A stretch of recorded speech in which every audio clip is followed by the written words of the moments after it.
الحمد لله رب العالمين والصلاة والسلام على سيد المرسلين محمد وآله وأصحابه أجمعين أما بعد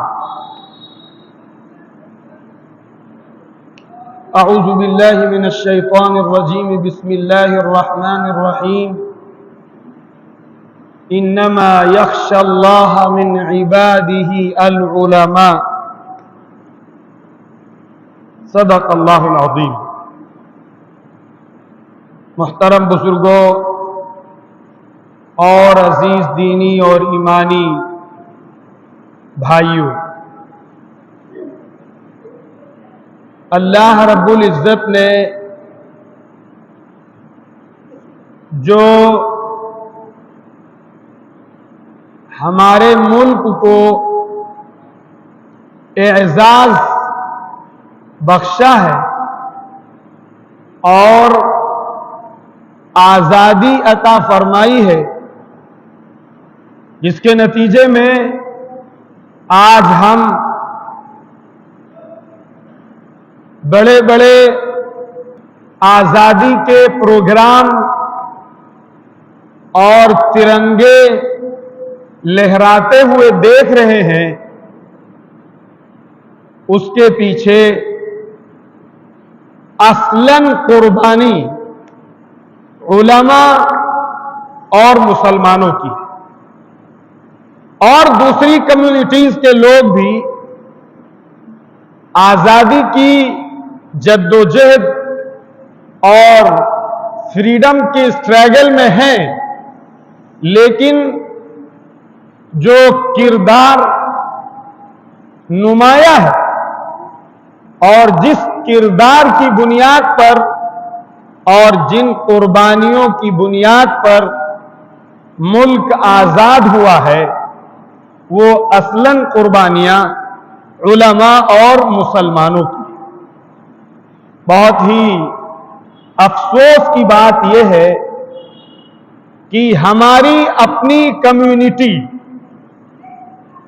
کہ بچوں کو، نوجوانوں کو، لوگوں کو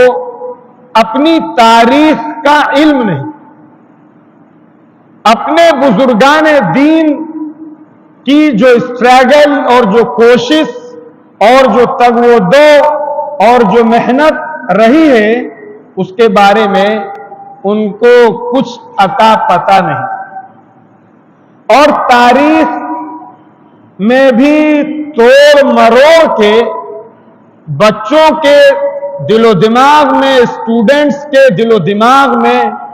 غلط چیزیں ڈالی جا رہی ہیں، جس کی وجہ سے ان کے دماغ کو مسلمانوں کے تعلق سے خراب اور اس کے اندر فساد پیدا کیا جائے۔ عام طور پہ لوگ یہ سمجھتے ہیں کہ 1857 میں جنگ آزادی کی محنت یا ملک کی آزادی کی محنت اور کوشش ہوئی۔ ایک بڑی غلط فہمی یہ بھی ہے کہ اس کا نام 1857 کا غدر رکھا گیا۔ یہ غدر نہیں، یہ انگریزوں کی چال ہے، یہ ان کی مکاری اور ان کا فراڈ ہے۔ 1857 کی جنگ ہوئی ہے، وہ کوئی دھوکے پر مبنی نہیں، وہ اپنے ملک کی آزادی کے لیے ہے، اپنی جان کی آزادی کے لیے ہے، اپنے دھرم اور اپنے دین اور اپنے مذہب کی آزادی کے لیے ہے۔ وہ آزادی جو ہے وہ یوں سمجھ لیجئے کہ انسانیت کی آزادی کے لیے وہ جنگ لڑی گئی ہے۔ اس سے پہلے یہ جو جنگ ہے 1857 سے، اس میں ہندو، مسلمان اور دوسری کمیونٹیز کے لوگ آئے، شریک ہوئے، کوشش کی، لیکن اس سے پہلے جب